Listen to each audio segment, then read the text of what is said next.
A young noble named Alban Audrin, 15 years old, finds himself in a humiliating situation. After an accident involving a maid who apologizes desperately, he realizes that he is seen as the villain of this world. With blood dripping from his head and in shock at the situation, Alban concludes that his fate will be nothing but ruin. This world is from a fantasy romance, and Alban realizes that he has become the villain with the worst possible personality. He is arrogant, insolent, lazy, and despite being a genius, he never makes an effort. Having lost his parents very early, he ended up growing up with a distorted personality. Realizing his situation, he concludes that, at this rate, his downfall is inevitable. Alban is certain that his destiny is ruin, caused by defeat in a duel against the protagonist after entering the academy. Remembering the humiliating scene in which he would die pathetically in the story, he decides that he needs to change his lifestyle immediately to avoid this end. The butler Sebas Christian appears before Alban, apologizing for the mistake of one of the servants. Because of Alban's laziness, it is Sebas who sustains and organizes the entire household, being the true pillar of the family. Alban surprises Sebas by changing his clothes on his own, something he had never done before. The butler is moved by the simple gesture. Since he has lived with his laziness for many years, Alban, in turn, tries to cover it up by saying it was faster to do it alone, and then calls Sebas to have a serious conversation. Alban surprises Sebas by saying he wants to lose weight and learn swordsmanship from him. The butler reacts in shock, thinking the boy may have hit his head.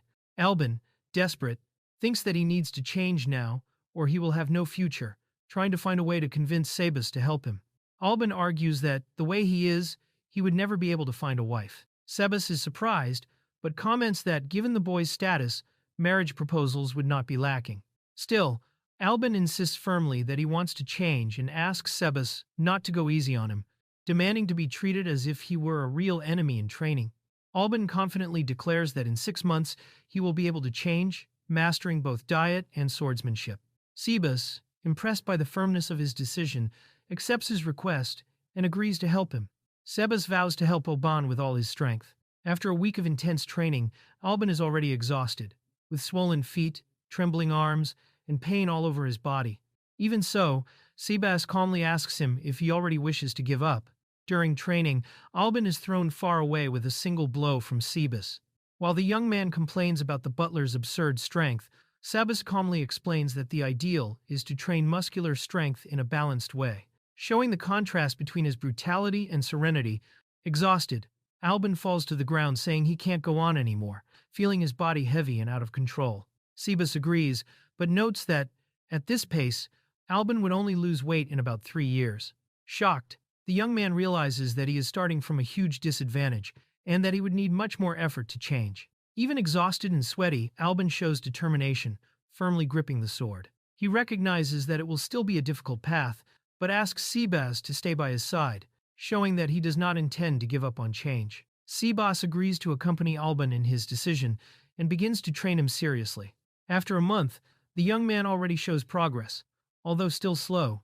2 months later, Alban continues to make efforts, but Sebas does not relent, pointing out his flaws.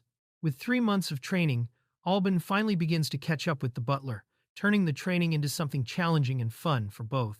3 months after beginning the training, Alban is already showing great progress. He and Sebas arrive at a low-risk dungeon in their territory, where only weak monsters inhabit. The butler observes the young man's evolution and notes that his mastery with the sword has already advanced significantly. Sebas decides to test whether Alban's training really has usefulness in real combat. He points to a goblin, a low-level monster, and asks Alban to show the results of his effort. The young man understands that this will be his final test. Sebas explains that goblins usually move in groups, but that one was alone. He then asks Alban if he can defeat it. The young man, with a firm gaze, confirms with a nod and charges toward the monster to face it. Sebas recalls that, at first, he believed Alban's determination would not last more than 3 days, and that he would never be able to maintain the effort. However, seeing him face the goblin, he recognizes that the young man absorbed his teachings with impressive speed. With firmness and precision, Alban defeats the goblin in a single strike. Sebas watches impressed, recognizing that a genius who truly dedicates himself has no limits to what he can achieve. After seeing Alban defeat the goblin, Sebas feels his heart race like it hasn't in a long time. Proud and moved, he confidently acknowledges that the young man has truly changed and can state without a doubt that Alban has become someone worthy of respect. Alban emerges from combat as a true swordsman, leaving a trail of defeated goblins behind him. Sebas, impressed, recognizes the young man's skill, describing his strike as cruel and relentless, worthy of someone loved by God. Sebas looks at Alban and declares that he has grown stronger, affirming that he has nothing left to teach him. Alban, dirty with blood and sweat, listens emotionally and clenches his fist with a satisfied smile, proud of his own evolution. 6 months after beginning his training, Alban celebrates the results of his dedication. I'm surprised to discover that he has received a marriage proposal.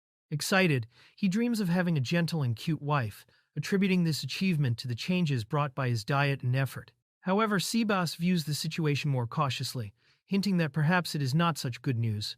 Alban anxiously asks from which family the marriage proposal came, and Sebas reveals that it was from the ducal family Barrow. Shocked, he despairs at the huge difference in status between a mere baron like himself and a powerful ducal house. Questioning why they would accept something like this, Alban recalls the original story and realizes that, indeed, he did end up marrying. The bride would be Letitia Barrow, a problematic young woman who had her engagement broken off because of her bad conduct and ended up with nowhere to go. Alban becomes desperate upon realizing that, even after 6 months of effort, his destiny still seems to lead him straight to ruin. Sebas explains that the young lady from the Barrow family has a difficult personality and asks Alban to do his best. The young man, frustrated, sees the whole situation as a big problem and a true nuisance. Alban, desperate, asks if he can refuse the marriage, saying that just thinking about it already seems like a big nuisance.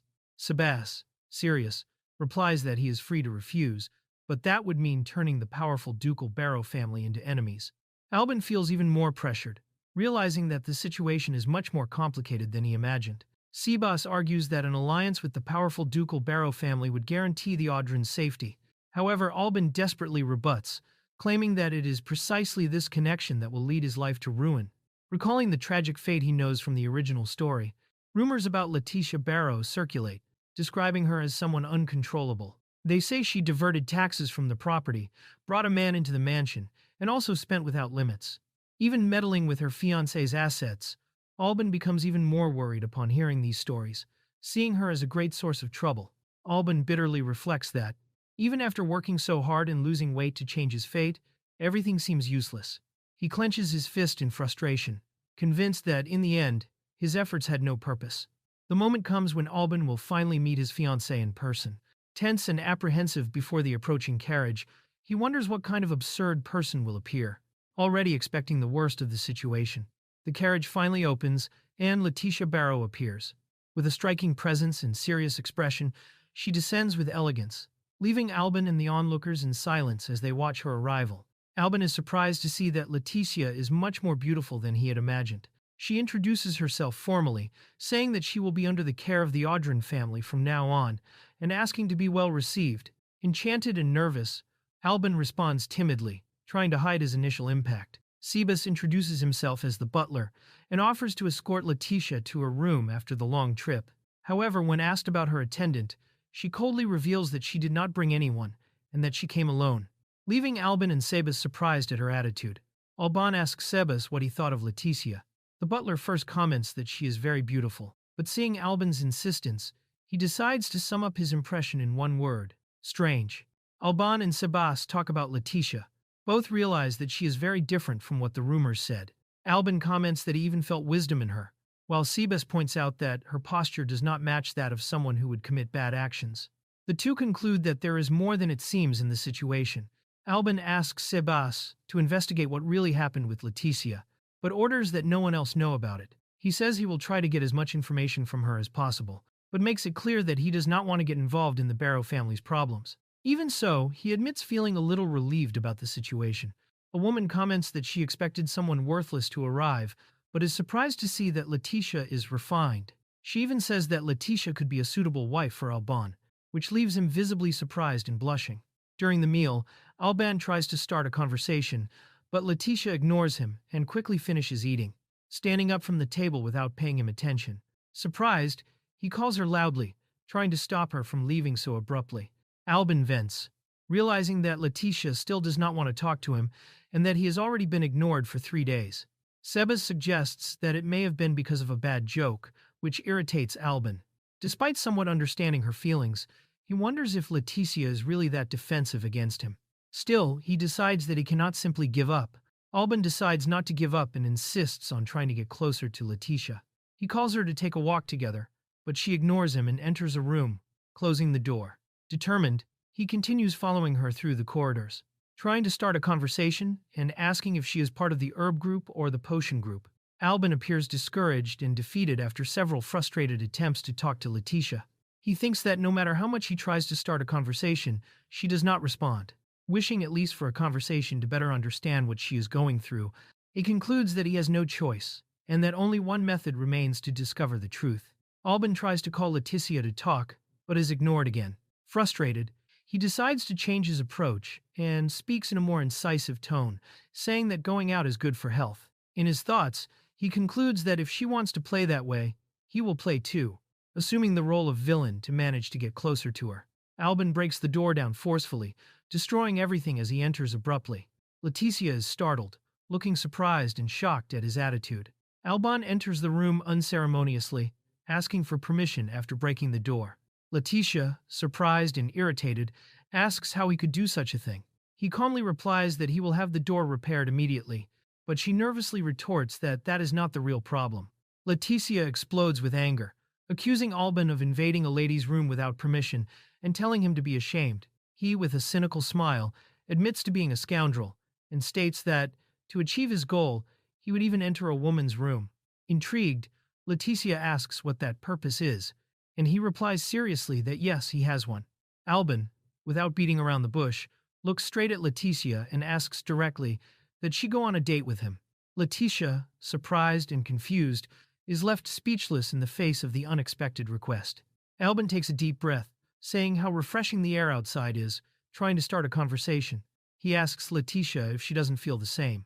Coldly, she replies that perhaps she would feel that way if he weren't there. Alban realizes that Leticia continues to be suspicious and cautious with him, keeping her distance. He reflects that, in her place, he also would not trust someone like Alban Audran. Alban suggests taking a path up the mountain to see a beautiful landscape. However, Leticia complains, saying she is not used to walking such trails and that he should have warned her beforehand. Alban quickly apologizes, but she remains serious and excuses herself to continue. Alban, smiling mischievously, picks Leticia up in his arms by surprise. She startles and blushes, but he justifies it by saying that this way she won't twist her ankle while walking the trail. Leticia, uncomfortable, asks him not to touch her, but Alban assures her he won't do anything strange. He thinks to himself how easy it was to carry her in his arms, thanking his training and Cebus. Even so, Leticia notices that, although he says otherwise, he seems to be thinking something suspicious. Soon after, Alban draws her attention to the scenery ahead, which finally appears before them. Leticia is surprised by the view, exclaiming in delight. Alban smiles with satisfaction and says that from there, it is possible to see the entire Audran territory, revealing that he brought Leticia there because he truly wanted to show it to her. Still surprised, she asks if he did all that, especially for her. Alban confidently affirms that from now on, they will take care of that territory together.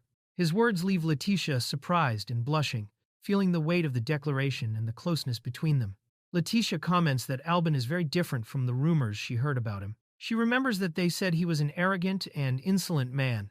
Alban reacts casually, saying that, in fact, they forgot to include lazy on that list, but that he definitely is not a criminal. Alban jokes, saying that he is a villain, but Leticia smiles and firmly rebuts, saying that real villains do not call themselves villains. Alban is left surprised and speechless at her response. Leticia has fun in the cold waterfall water, calling out to Alban with a cheerful smile, and reflecting that this must be a refreshing change for someone used to life in the city. Alban jokes, saying that he was not trying to impose himself on her, but Leticia responds with distrust. He then suggests that they take advantage of the moment to introduce themselves better, since they still do not know much about each other. Leticia shows little interest, but Alban insists, showing enthusiasm. Leticia introduces herself formally, saying that she likes black tea and scones, and that if she had to choose a hobby, it would be playing with children. Alban asks if she really likes children, and she replies that at least she does not hate them. He comments that it is a good hobby, and says that now it is his turn to introduce himself. Alban introduces himself by saying that his favorite dish is steak, but at the moment he is avoiding it to control his weight. He comments that his hobbies are training with the sword and also lazing around. Letitia observes that she cannot tell if he is hardworking or lazy, and Albin laughs, admitting that sometimes he wonders that himself. Albin comments that he likes Letitia just the way she is. She replies that perhaps she could learn one or two things from him, since he managed to transform his chubby body into good shape, which shows he is hardworking. Suddenly, a roar echoes through the forest. A huge killer bear appears before them, leaving Letitia frightened upon recognizing that it is a monster. Oban calmly explains that the bears in those forests are a plague because they eat the crops, while Letitia panics, saying they should run away immediately. The bear roars and charges, aiming directly at her. Albin pulls her close and, with his sword in hand, declares that even if she looks delicious, he will not let the monster touch her. Alban faces the bear and firmly declares that plagues like it must stay far from Letitia, while advancing against the monster to protect her. Albin asks if Letitia is okay, noting that they had just started having a good conversation before the interruption. Trembling, she replies that she is fine, just scared, because she had never seen a monster before. Albin then realizes how obvious it was that she would be afraid and questions himself, confused. What the hell am I doing? Albin gently holds Letitia's face, leaving her surprised and confused. He smiles and relieved, says that he is very happy she is safe and unharmed. Letitia, with tears in her eyes, clutches Albin's clothes and asks why he is so kind to her. Surprised, he does not understand and questions what she means by that. Letitia, emotional, asks if Albin is not being forced to marry her for political reasons. She stresses that he could simply be content with the support of the Barrow family and leave her alone. Albin, with a confident smile, replies that it is obvious. He only wants to flirt with his cute wife, or at least, that is the role he chose to assume. Alban reveals his true intention, to find out what Letitia did and whom she angered. She, frightened, tries to push him away, saying that it would be safer not to know, and that he still has no involvement with it. But Albin insists that he is already involved, and asks her at least to give him some advice. Letitia looks at Alban seriously and says that if he wants to keep the Audran family safe, he must treat her badly. Alban is shocked by the revelation, not understanding the reason for such a request. Letitia recalls her childhood, when at 5 years old, her engagement was decided. Upon hearing the name of her future fiancé, Duke Morrow Bertley, she dreamed about what kind of person he would be, if he would be a wonderful man. However, reality turned out to be very different from what she imagined. Letitia's betrothed, Duke Morrow, reveals himself to be nothing more than an absolute fool. He lives surrounded by women, laughing loudly, flaunting wealth, and handing out money irresponsibly, always expecting something in return for his extravagances. Letitia goes to Morrow seriously. She calls his attention and confronts him about the situation of the domain, explaining that the high taxes had become a huge burden for the people. If it continued that way, the people would not endure for much longer. Morrow mocks Letitia, laughing at her audacity to speak about politics. He calls her pipe woman of the Barrow family, insinuating that she is nothing but a piece used for marriage alliances and should not meddle in such matters. Letitia is visibly irritated and clenches her fists while her words are belittled. Letitia leaves the room after being humiliated, while other women laugh at her behind her back, mocking the nickname Pipe Woman. Outside, she holds back her emotions and bitterly reflects. That was the fiancé to whom she had been taught since childhood to dedicate her life, but all she receives in return is contempt and humiliation. Even after being belittled, Letitia did not give up. In secret, she began to observe the city and its people up close, discreetly hiding while trying to understand the real situation they faced. In the city, Letitia witnesses the people's despair, children crying from hunger, parents begging for food and even resorting to theft to save their sick children. Misery spreads, corpses are carried in coffins, and scarcity affects everyone. She watches in silence, seeing with her own eyes the weight Mauro imposed on the population. Letitia watches the coffers being emptied, the sound of coins echoing in the castle.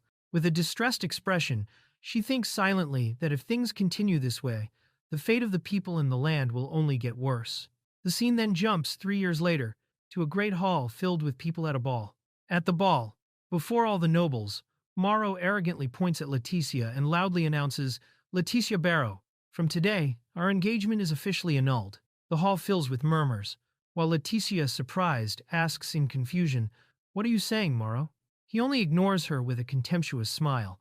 At the ball, Mauro accuses Letitia in front of everyone, saying that besides wasting the fortune, she also had the audacity to divert tax money. The guests murmur, shocked by the accusation. Letitia tries to justify herself, but Mauro coldly cuts her off, declaring that whatever the reason, theft is theft. Mauro publicly expels Letitia, declaring that she no longer has the right to set foot in his territory. While the crowd praises him, Letitia then realizes that the woman beside him is the same one she had seen before. Shaken, she understands the entire situation. Recalling her childhood dreams and the future she had imagined, she recognizes that all of it would never return. Expelled in front of everyone, Letitia holds back tears and makes her decision. Even under pressure, she firmly declares that she understands the situation because she knew very well the consequences of her actions from the beginning.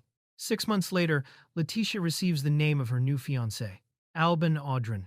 She believes it to be divine punishment for her sins, since the rumors among nobles say he is arrogant, selfish, and lazy. However, the truth about Albin was very different. Letitia is surprised to meet Alban.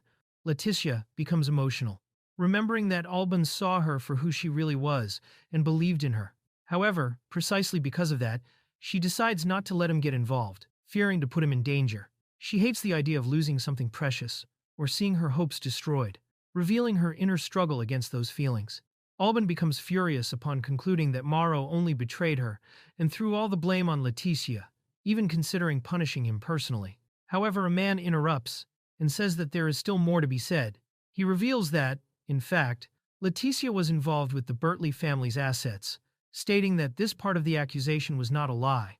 Albin reacts indignantly, slamming his fist on the table and shouting that this is impossible. He states with conviction that there is no chance that Letitia did such a thing. The man asks Albin to calm down, confirming that Letitia really did meddle with the family's assets, but that there was a reason. He explains that she diverted taxes from the territory, but used that money to maintain a shelter for abandoned and poor children. Alban hears that Letitia really was diverting money, but to help the children, the man confirms that she used the family's resources and taxes to improve the lives of the poor, raising their standard of living. Alban remembers that she really did like children and begins to understand her actions, realizing that everything she did was to protect others, including him. Shocked, he leans on the table, reflecting that Letitia was only trying to fix the chaos left by Mauro. Albin asks Sebas what he really thought upon hearing the whole story about Letitia. He asks for sincerity, without beating around the bush. Sebas, with a serious expression, answers directly. To him, all of that is a bunch of nonsense, an absurd excuse. Albin agrees with Sebas, saying he feels the same. With a determined look and a confident smile, he extends his fist and asks for Sebas's help.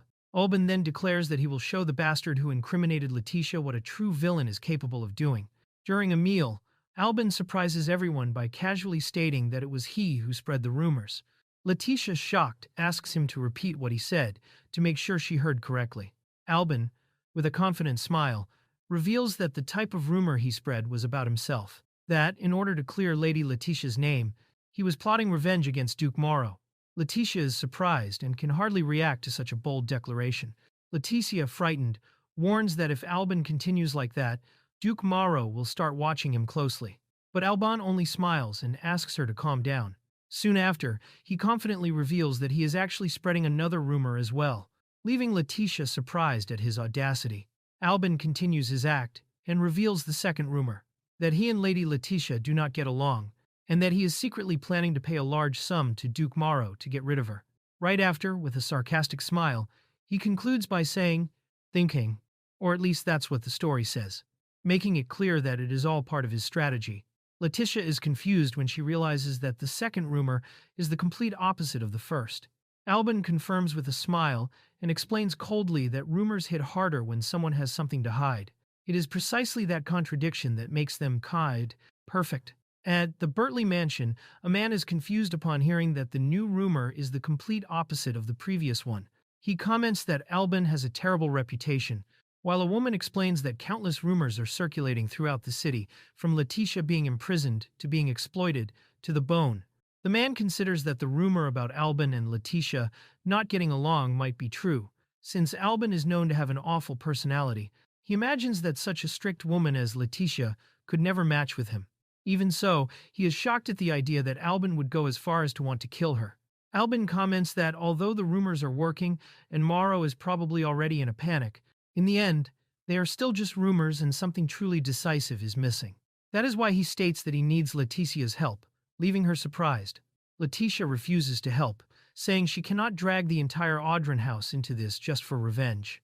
However, Albin interrupts her and states that this is not just about her. He assures that he will not be satisfied either if things remain as they are, and reveals that he knows the truth behind every bad act she committed. Leaving her shaken, Albin states that everything Leticia did was for the good of the people of her territory. Even so, she admits that she committed crimes.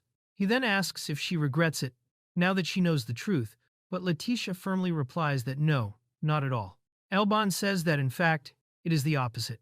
Knowing more about Leticia makes him calmer. He holds her hand and, in his thoughts, he firmly decides that he has already placed his heart into this and that he will treasure her for the rest of his life. Albin looks at Leticia seriously and states that she truly is worthy of being his wife, promising that he will never let her go. He declares that he will never betray her, even if heaven and earth turn upside down. Leticia, moved, looks at him with tears in her eyes and whispers his name. Albin promises that he will make Mauro pay for the suffering he caused, Leticia, and explains that this is exactly why he cannot forgive him. Leticia, emotional, comments that this is not something a great villain should say. Albin then replies that the greatest villains are precisely those who value their families the most. In the Audron territory, in a food warehouse, Leticia waits alone. A man arrives late, saying he made her wait, while his footsteps echo through the silent place. Mauro appears in the warehouse, arrogantly calling Leticia. She coldly replies, addressing him only by name without formality, which makes him sneer, saying she remains as disrespectful as ever. Mauro is surprised that Leticia sent a letter. Upon opening it, he realizes it is full of complaints against Baron Audron, mocking as he says that it no longer even looks like a letter, but rather a cursed item. Leticia, serious, declares that she has had enough, and that she can no longer continue living as that man's wife. Leticia begs Mauro to take her away from the Audron household, saying he is much better than the Baron will ever be. She states that she apologizes for everything, but she cannot endure that life anymore. Mauro, reading the letter, ironically comments that it really does seem like she suffered a lot there, and his companion asks if the Baron is really that terrible. Leticia confirms. Then Mauro begins to laugh uncontrollably, mocking the situation, while Leticia stares at him in surprise. Albin suddenly appears in the warehouse, firmly calling Mauro Baron Audron. He appears imposing, with his sword in hand, emanating an aura of seriousness and threat. Leticia, surprised and worried, immediately recognizes him, calling his name in shock, Albin. Mauro coldly reveals to Leticia that he too was in contact with Baron Audron. He explains that there had always been rumors about their relationship, sometimes in harmony, sometimes fighting, but upon receiving her letter, he had confirmation that the couple was not on good terms. With a cruel smile, Mauro states that at the moment Leticia begged for his help, she herself pulled the trigger for her own downfall. Mauro makes it clear that he always hated Leticia from the very beginning, calling her a rigid woman without any charm. He recalls that, despite everything, she was still the young lady of the ducal Barrow family, which made it difficult for him to break the engagement back then. Now, however, Mauro proudly states that the person Leticia betrayed has become a valuable ally of his, turning the entire situation to his favor. Meanwhile, Albin observes in silence, ready to act. Albin receives Mauro's order, who, with a cruel smile, commands him to kill Leticia Barrow. The young woman is shocked at the betrayal, while Albin draws his sword, preparing to act. When Mauro orders Leticia's death, Albin surprises him by piercing him with his sword. Cold and determined, he declares that he was just waiting for that command to act. Mauro is confused and frightened by the twist. Leticia and Albin reveal that it was all part of a planned scheme. While Mauro realizes that his family's guards are no threat, Leticia and Albin show perfect synchronization, praising each other's acting and making it clear that they staged everything to expose and defeat Mauro. Leticia, with a confident smile and sarcastic tone, ironically thanks him for the compliment, showing that she is in control of the situation. Mauro, on the other hand, panics, sweating and screaming desperately as he realizes he has completely fallen into her trap. Mauro, in shock, sees his plans crumble when he realizes his ally has fallen. Desperate, he calls for Audron while glaring at Leticia and Albin with anger and fear. Distraught, he shouts, accusing Albin, asking if he had planned the whole trap from the start. Albin looks at Mauro with a cold smile and provokes him, asking if he really spoke of a plan. Then, he exposes his hypocrisy by reminding him that it was he who first tried to incriminate Leticia. Morrow, speechless, finds himself cornered as Alban points his weapon directly at him. Alban, with a firm gaze and a weapon in hand, declares that he will not forgive Morrow. He promises to make him feel the same despair that Leticia suffered. The words weigh in the air, as Leticia watches silently, and Morrow begins to laugh nervously, trying to hide his fear in the face of the situation. Morrow accuses Alban and Leticia of committing treason, calling it a serious crime. One of the girls supports his words, saying they could not get away unpunished, being only a baron and a fallen noblewoman. Alban and Leticia, however, remain calm, acknowledging the accusation without being shaken. With a sinister smile and stamping his foot on the ground, Morrow prepares his next move. A towering man with an eye patch suddenly appears, interrupting the scene. He states that it is time to strengthen Lord Audrin's position, bringing an intimidating presence. Morrow, surprised and scared, immediately recognizes him and reacts in shock, exclaiming, "You are Hugues de Crayon, the highest honorary knight and commander of the kingdom's Order of Knights," appears imposing before everyone. He orders Duke Morrow Burley to back down and scolds him for pretending not to know his name. Morrow, in shock, recognizes him immediately and, nervous, asks why someone of his position would be in a place like that. Crayon reveals that by chance he heard something serious. Morrow had ordered the death of Leticia, daughter of House Barrow. Morrow, nervous, tries to justify himself, saying that it was all just a scheme created by Alban. To defend himself, he presents a letter, claiming to have stolen it from Alban, and tries to use it as proof before Crayon. Crayon reads the letter and confirms that it contains no mention of killing Leticia. This dismantles the accusation against Alban. Morrow, in shock, realizes that Alban had already planned everything, using only the word kill to deceive and let the blame fall on him. Leticia watches in silence, recognizing Alban's cunning. Crayon orders that Duke Morrow be arrested, leaving him desperate. In a last act, Morrow shouts a challenge for a duel, trying to escape the accusation. Duke Morrow, in despair, raises his hand and publicly declares his challenge. He summons Baron Albai Audrin to a duel, saying that this is the only way to restore his honor. Albai smiles provocatively and comments that it is a nuisance, but now he has the perfect excuse to defeat the Duke fairly and without restrictions. Hugues de Crayon declares that he will be the official witness of the duel. Albai asks to make just one question, while Morrow, consumed with hatred, promises that he will kill him no matter what. Albai asks if Morrow has the intention of apologizing to Leticia, saying that the situation could be resolved more peacefully if he were sincere. Morrow becomes enraged, refuses the idea, and charges to attack him, screaming that he will kill him. Albai only smiles and prepares himself. Albai attacks without hesitation and strikes Morrow directly, breaking his nose.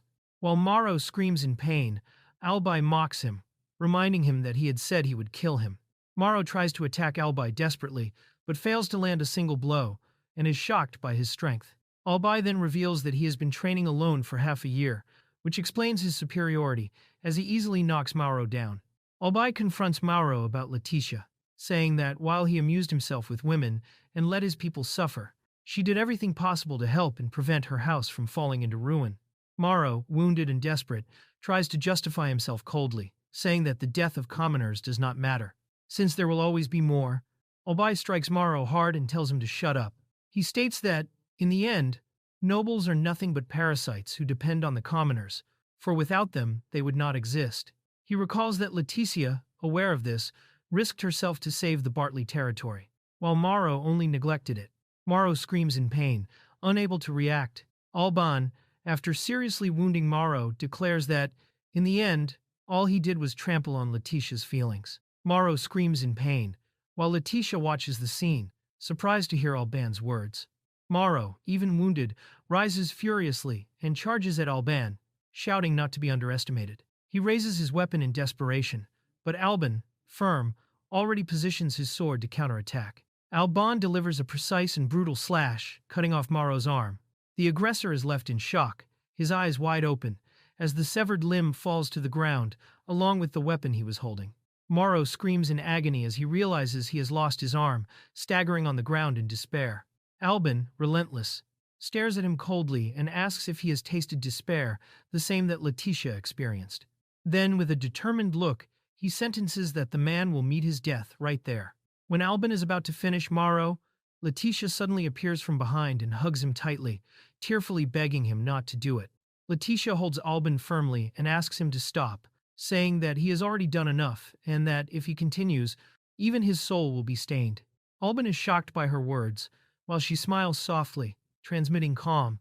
He tries to respond, calling out to her, but is interrupted by the weight of the moment.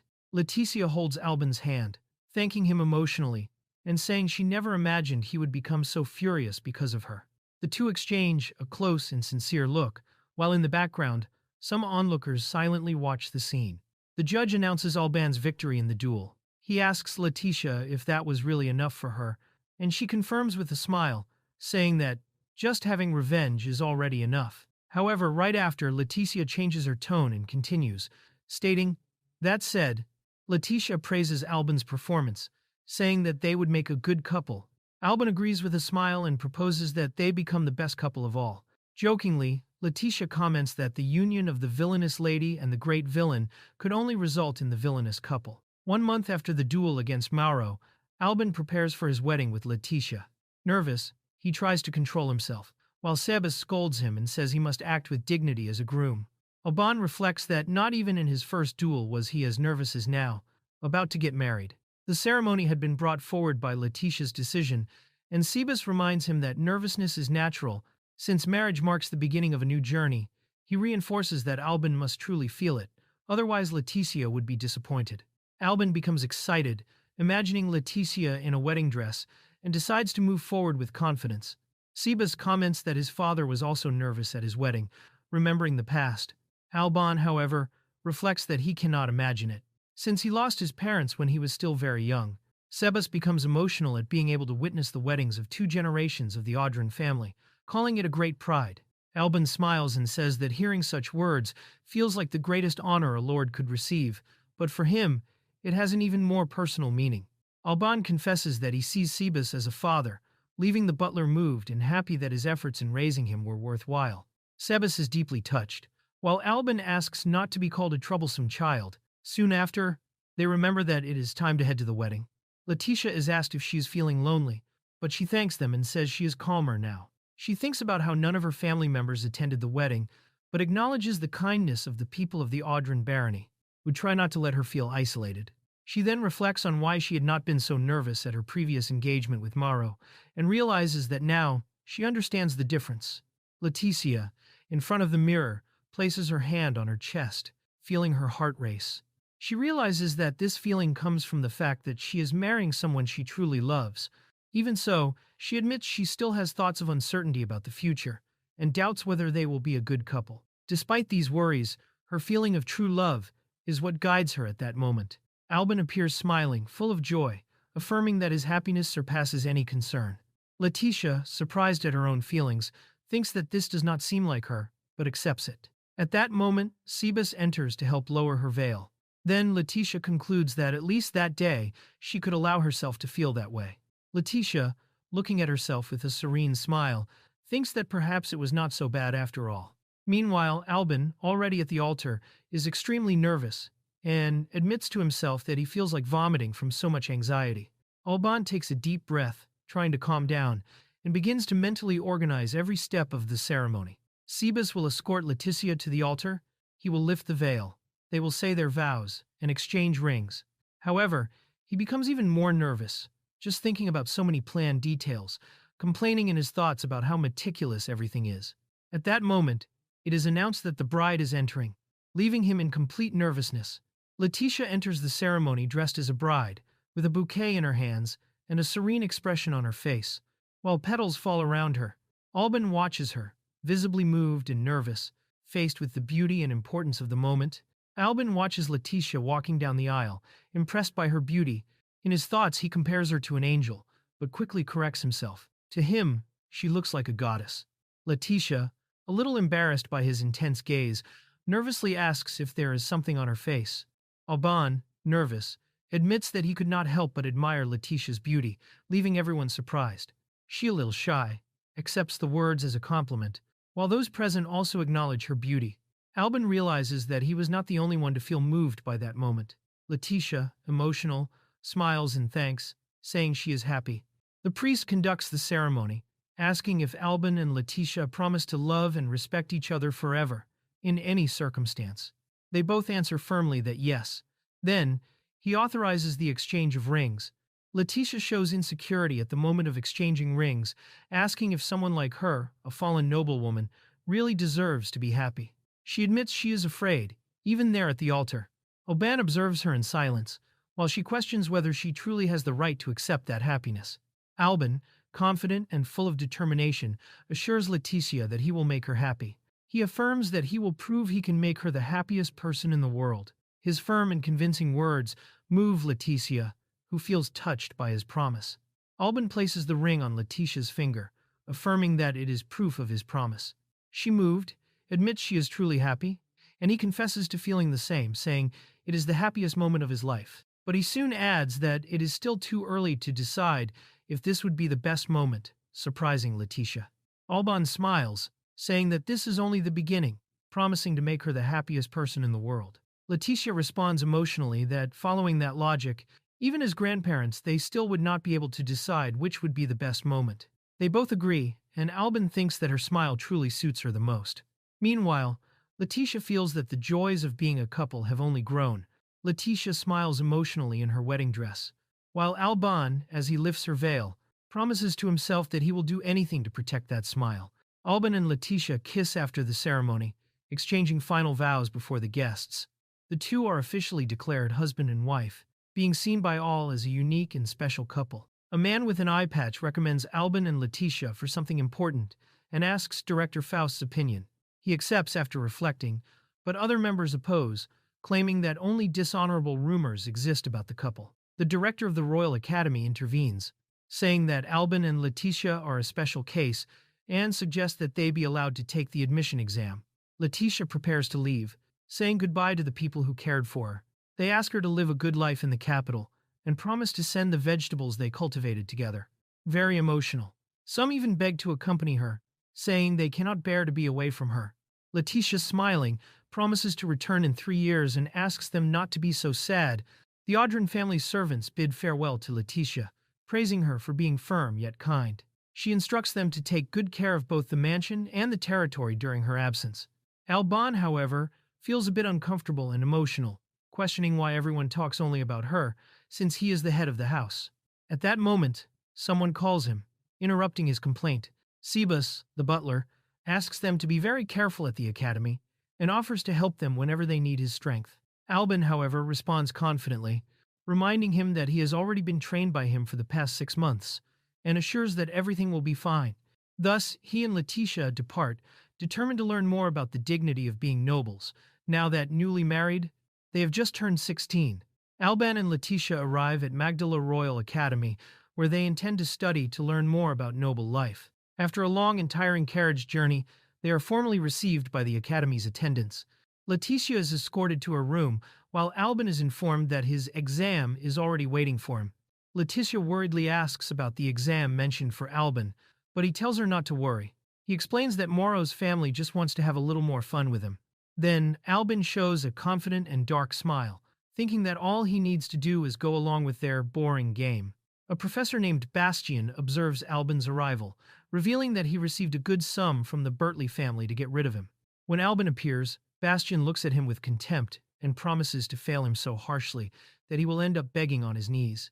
Bastian explodes with rage, shouting that Alban was too slow and that it is absurd to make the examiner wait. He questions whether Alban is really serious about entering the academy.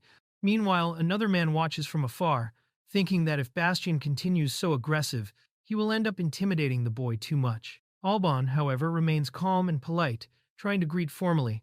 Alban responds calmly, saying that the carriage arrived on time and that the examiner was just waiting alone. This makes Bastian even angrier, but he decides to begin the test.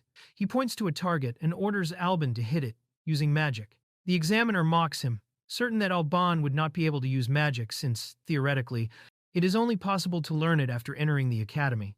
However, Alban surprises everyone by casting a powerful spell, invoking Darkness Flamel, leaving the examiner in shock. Alban unleashes his magic, completely destroying the target in a devastating explosion. The examiner is in shock, sweating and unable to believe what he saw. He realizes that Albin used mixed magic, something extremely advanced, and that not even he, a professor, is capable of performing. Albin asks, with a smile, if he passed or failed the test. He recalls that he trained for half a year at sea, not only in swordsmanship but also in magic. The examiner, irritated, warns that the next test will be a simulated battle. If Albin can hit him even once, he will be approved. Albin then prepares himself. Sword in hand, Albin becomes indignant, thinking that it is tyranny to have to defeat a professor before even enrolling. The examiner angrily replies that he could simply fail him on the spot. The two then face off in combat, and Albin calmly blocks the attacks with just one hand. The professor, panting and furious, shouts not to be underestimated, while Albin mocks him, saying that he is only using one hand. In the middle of the fight, Albin notices an opening and strikes quickly. The professor is surprised, not understanding what happened, and Albin firmly declares that he managed to land a hit. With that, he proves his point. One strike. The examiner is left in shock, sweating with a look of defeat. The protagonist finishes the test by knocking the professor down with ease. As the man falls, exhausted and humiliated, the boy looks at him with a cold and confident smile, calling him weak. The boy continues humiliating the defeated professor, calling him weak, and questioning whether he is really a professor at the Royal Academy. With a provocative smile, he suggests they fight for real or even with magic, demanding more fun and taunting him for entertainment. However, the scene is interrupted by a firm voice that declares, "That's enough." The Academy director appears, interrupting the scene. Everyone immediately recognizes him as Faust Melchizedek, the director of the Royal Academy of Magdala, also known as the most powerful mage in the Kingdom of Varland. The protagonist looks at him seriously, aware of the legendary strength of the man standing before him. Director Faust reveals that he already knows the protagonist, saying that he was recommended by Crayon and that he possesses a gift that only appears once every century. Meanwhile, the defeated professor, desperate and humiliated, begs Faust to punish the boy immediately. He claiming that he injured a professor. The director, however, simply calls him calmly by name, Bastian. Director Faust looks coldly at the defeated professor and declares that the Academy does not need incompetence, ordering him to pack his things and leave immediately. Shocked and desperate, the professor reacts in disbelief, but is ignored. Faust then turns his attention back to the protagonist and calls him by name, Albin Audron. While the humiliated professor collapses to the floor, cursing his defeat, Faust officially allows Albin's enrollment in the Royal Academy, asking him to study with dedication. Albin thanks him enthusiastically. The director then, with a serious air, praises the boy's polite response and gives him advice that he remember he is still only a student and in the future, avoid humiliating professors more than necessary. Albin acknowledges that the director was completely right about his behavior and decides to be more careful in the future not to overdo it. Even so, he realizes that he was spared this time. Faust then explains that he will have a special dormitory shared with only one more student in a separate building, exclusive to the two of them. Albin finds the location strange, since he thought the male dormitories were elsewhere.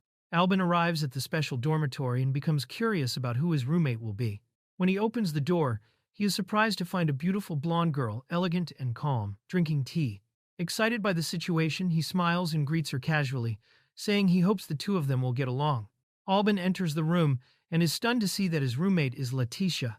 Confused, he comments that this should not be the girl's dormitory, but she explains that she was instructed by the director to stay there. Albin, in shock, thinks that sharing the same room with her will certainly cause problems and mentally complains about the director, calling him a bald old man and hinting that the decision could cause complications even before graduation. Albin, annoyed, decides to go ask the director to change rooms, but Letitia looks at him with a seductive gaze and comments that she thought sharing just one bed would already be enough for them. Surprised and flustered, he ends up giving in, but says that at the very least he will put a divider between them on the bed. At that moment, someone appears calling for Letitia in a serious tone, interrupting the situation. Two men talk about Albin. One of them recalls that his gift only appears once every century, and now understands the decision to recommend him. However, he also points out that Albin harbors malice in his heart, stepping on his enemies without hesitation. On the other hand, Letitia is strong, noble, and not swayed by talent, which makes her relentless.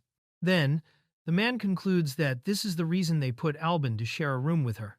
One of them comments that if Albin is the vessel of a tyrant, then Letitia would be the vessel of a wise ruler. She is described as a woman who must never disappear, always standing by Albin's side. Finally, the man says he is looking forward to seeing what will happen with the two of them together.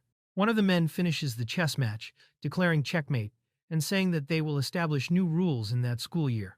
The other loses and asks if everything was fine regarding Bastian's case. The man replies yes, since he had been bribed. Meanwhile, Bastian runs outside, irritated and sweating, cursing the situation. Consumed by hatred, he thinks that everyone dares to look down on him. Bastian, filled with hatred, decides to take revenge on Albin Audron and on the academy itself. He finds a teacher and, with a disturbing smile, moves toward her, determined to stain everyone's reputation. The scene ends with the certainty that such an assault could not be ignored. When Bastian tries to attack the teacher, a young man suddenly appears and firmly intercepts his hand. Surprised, Bastian asks who he is. But before he can react, the newcomer strikes him hard, knocking him to the ground. Bastian collapses, defeated, cursing Albin Audron in his thoughts. The young man helps the teacher, asking if she is okay, and upon hearing his name mentioned, she recognizes him in surprise. Albin? As students gossip about someone who assaulted a professor even before enrolling, everyone prefers to keep their distance. Amid the rumors, the feared name arises. The infamous Baron Albin Audron. Albin realizes that Letitia is taking too long and starts to worry. Meanwhile, Letitia is surrounded by other girls who humiliate her, saying that a fallen noblewoman like her should not be at that academy. Letitia confronts the girls firmly, calling them dogs that bark too loudly. Irritated by her response, they become furious, and one of them moves to strike her, while Albin notices the situation. Albin intervenes and scolds the girls for ganging up on just one person, questioning whether they can still call themselves nobles. After that, embarrassed, they retreat, scorning Letitia but already feeling defeated. Letitia thanks Albin for helping her, but he replies that he did no more than necessary since he could not simply ignore the situation. Meanwhile, Baron watches irritably and wonders who that handsome boy is. Baron appears beside Letitia, thanking Albin for saving his wife, but makes it clear that he does not want him getting closer to her. Letitia is surprised and calls out to Albin, which confirms his identity. The young man then realizes that Baron is the famous Baron Albin Audron, whose reputation has already spread even among the commoners. The young man introduces himself as Leonil Hylant, asking to be called only Leo. Meanwhile, Letitia reacts politely, but Albin observes the situation in silence, showing discomfort with Leo's approach. Albin walks down the corridor, irritated, thinking about how he could expel Leonil from the academy. Letitia immediately notices his expression and, smiling, comments that she knows what he is thinking. Since she is his wife and understands him well, Letitia, smiling affectionately, asks Albin not to make that worried face, and assures him that she feels no attraction to Leonil, saying that he does not need to worry about pushing him away from her. Albin, relieved, recognizes that this is true and decides to try to get along with Leo. Albin and Letitia enter the classroom and are soon warmly welcomed by Leonil, who beams with joy at seeing them together. He expresses happiness at being in the same class, while Albin watches everything with a serious expression, trying to contain his discomfort. The teacher then asks for silence in the room to maintain order.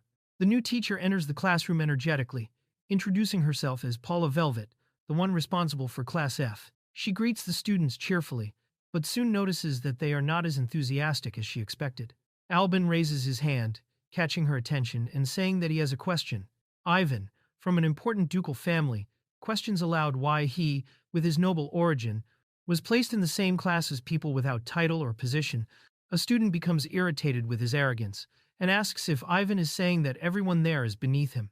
Ivan responds coldly that yes, that is exactly what he means. The irritated student reminds Ivan that the director said everyone should forget their titles while at school. He mocks, asking if the so noble heir of the ducal family had skipped the entrance ceremony not to hear that. Ivan, unfazed, replies that he does not care, and retorts by saying that the other is getting full of himself for someone of low origin. A classmate observes the discussion, finding Ivan an interesting fellow. Teacher Paula calls the class to order, asking them to begin an activity. She explains that the academy has implemented new rules that year, and that, among all the students present, something must be done according to those changes. Teacher Paula reveals that, following the academy's new rules, the class will need to choose a king, someone who will have control over the class. The students are confused and surprised by this unexpected decision, Paula explains that, in addition to choosing a king, the other 9 students who lose will have to swear absolute obedience to him until graduation. A student angrily complains, saying he was never informed of this before enrolling, but she casually replies that these are just new rules. Another student, laid back and provocative, asks how it will be decided who will be the king. Paula makes it clear that the choice of king will be up to the students. They can compete with intelligence, strength, conversation, money, or even violence, as long as they do not kill. But she imposes one condition. If within a month no king is chosen, they will all be expelled. Excited, she encourages the students to use everything they have learned so far and take down the others to secure the position. The students begin to discuss who should be king. Rowan Staradian, seat number 6, proposes that everyone duel and only the strongest should become king.